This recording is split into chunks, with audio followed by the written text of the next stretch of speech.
Pariksha Pe Charcha. This is a part of G20 presidency.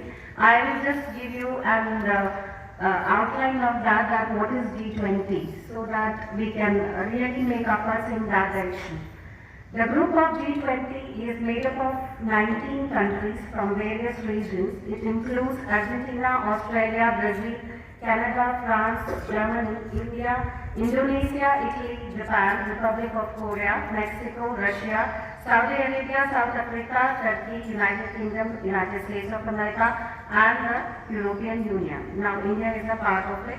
G20 member countries makes 2/3 of the world's population, 85% of the global GDP, and 75% of international trade.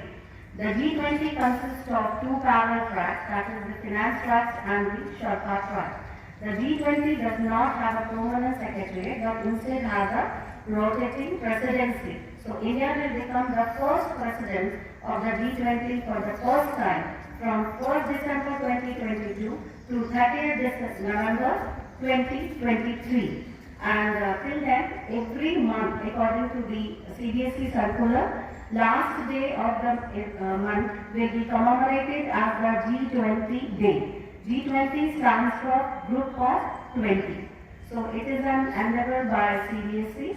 So all the CBSE schools who are affiliated will be doing the same. And in that regard, as you are aware that India has assumed this presidency of the G20 on December, like just now I shared, December 1, 2022, for a 1-year long term. In this regard, the logo and the theme for India's presidency G20 was launched. And it is Vasudev Kutumbakam. It is taken from our tri-flag, and the theme is also based on the Sanskrit shloka. So it is many in body, one in mind. Thank you so much.